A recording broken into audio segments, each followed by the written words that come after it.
स्वाहा। ओम ह्रीं क्लीं स्वाहा। जय जगत जननी।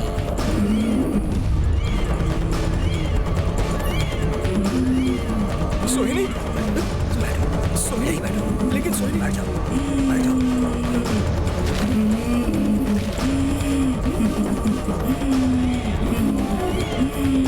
ओम ह्रीं क्लीं चामुंडाय स्वाहा। सोहिनी,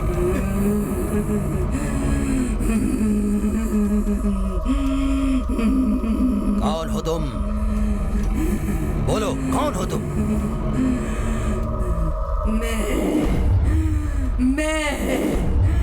मैं अरुंधति हूँ।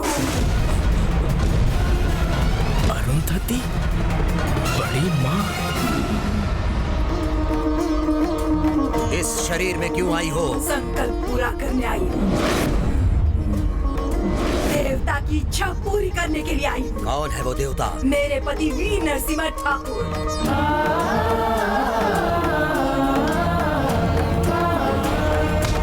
ठाकुर वंश की छठी पीढ़ी में पैदा हुए जीते जागते भगवान।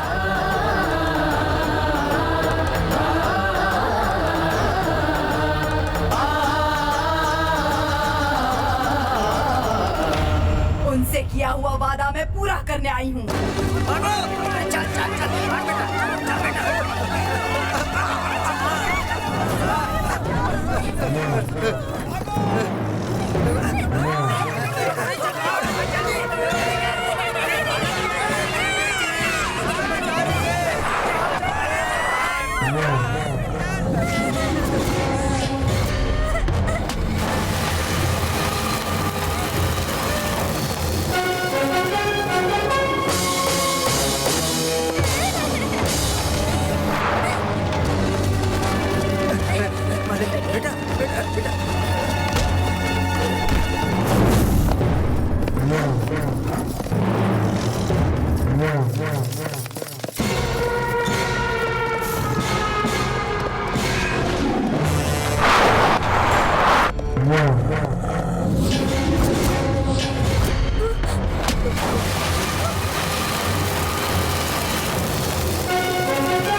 नकेल लगा हुआ बैल कभी लोगों के सामने इतना गुस्से से नहीं आता।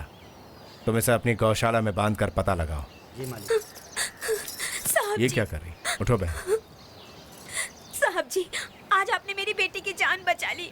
अगर आप ना होते तो आज मेरी बेटी की जान चली जाती। साहब, आप भगवान बच्चों हैं। को पैदा करना काफी नहीं, उनकी देखभाल भी करनी पड़ती है।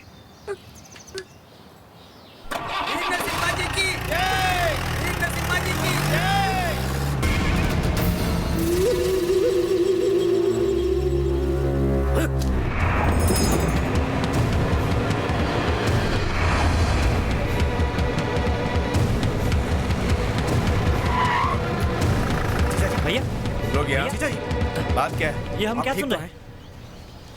भैया, ये क्या है भैया? हम सब लोगों के यहाँ पर होते हुए आपको आगे आने की क्या जरूरत थी? युद्ध में नायक आगे होता है, युद्ध खत्म होते ही नायक पीछे चला जाता है। हमेशा पीछे रहकर चलने वाला नायक नहीं कहलाता छोटे। इस खेल में आपकी मौत हो जाती तो? मौत की और मेरी तो पुरानी रिश्तेदारी है। मैं तो मरना चाहता हूँ, लेकिन कमबख्त ये मौत मुझसे डरती है। ये क्या है भैया? जरा अपने हाथ तो दिखाइए मुझे। क्या हुआ मेरे हाथ? ये तो नशे की दवा है। यानी उस बैल को नशा देकर भेजा गया था, उसे गुस्सा दिलवाया गया था। आपके खिलाफ एक षड्यंत्र है भैया। उन्होंने ये कैसे सोचा कि वो बैल मुझे ही मारेगा? और किसके अंदर तलवार उठाने की ताकत है? गरीबों का पेट भरने वाले अकेले आप ही हैं। गांव मुसीबत में हो तो आप सबसे पहले आगे आते हैं, और ये बात वो अच्छी तरह जानता है। सुनो अरविंद। जी मालिक। जरा पानी लेकर आओ। लीजिए मालिक। ये बताओ कि नशे के बारे में तुम्हें कैसे पता? कुछ लोगों को जीने के लिए सब सीखना पड़ता है। मैं भी उन्हीं में से हूँ भैया। तेरी ये सीख मेरे लिए सही साबित हुई छोटे। मैंने ये सब कुछ आप ही के लिए तो सीखा है भैया।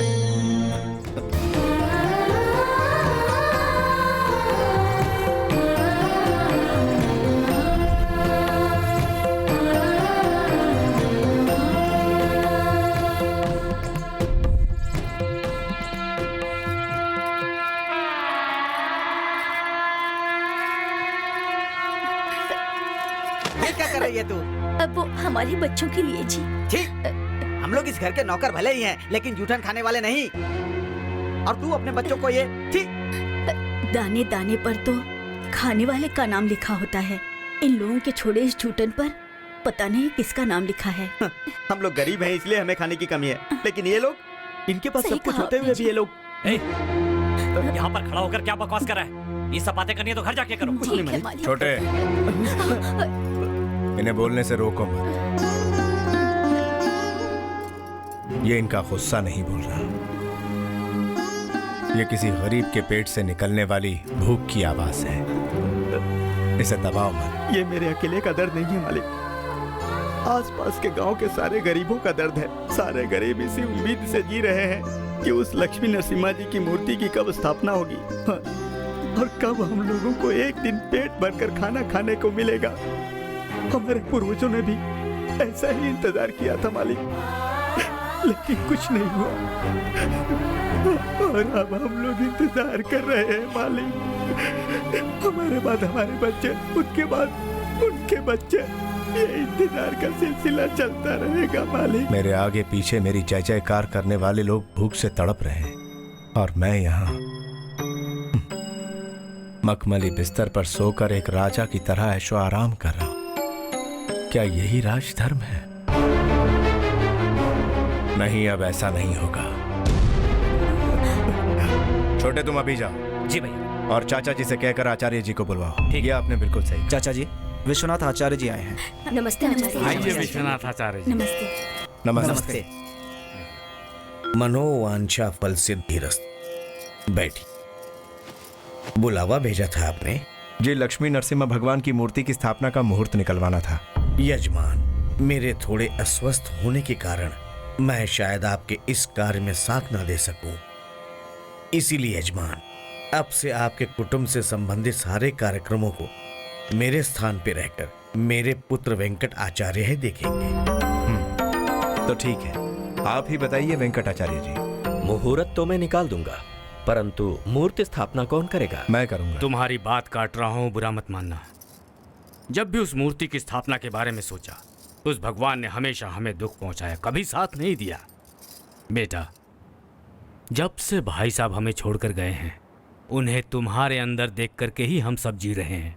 ये मत करो नरसिम्हा। चाचा जी, इतने सालों से हजारों लाखों गरीबों ने दुख झेले हैं। उनकी आंखों के आंसू पोंछकर उसमें खुशियां लाने का बस एक ही रास्ता बचा, जिसका मैं निर्णय ले चुका हूं।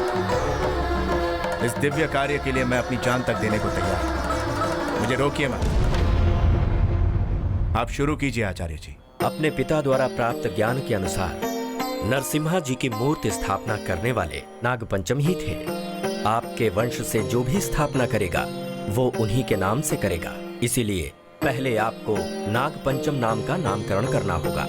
स्थापना करने वाली जोड़ी को नरसिम्हा स्वामी जी का सबसे पहले विवाहोत्सव करवाना होगा। यही रीति है, अर्थात स्थापना से पहले आपका विवाहित होना अनिवार्य होगा।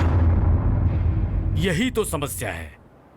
अब तक हमारे वंश में शादीशुदा लोग ही नाग पंचम नामकरण करके मूर्ति स्थापना के लिए तैयार होते थे, पर पता नहीं, या तो भगवान ही हमसे नाराज हैं या इस वंश पर कोई श्राप है।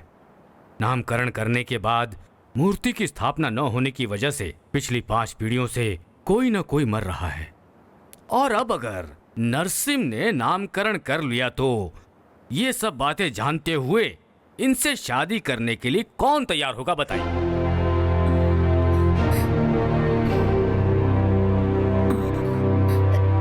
कई साल पहले लोगों के सुख के लिए मूर्ति स्थापना करने गए मेरे पिताजी के साथ मेरे पति गुरुदेव ठाकुर जब चल बसे थे, तब मैं दुखी नहीं हुई।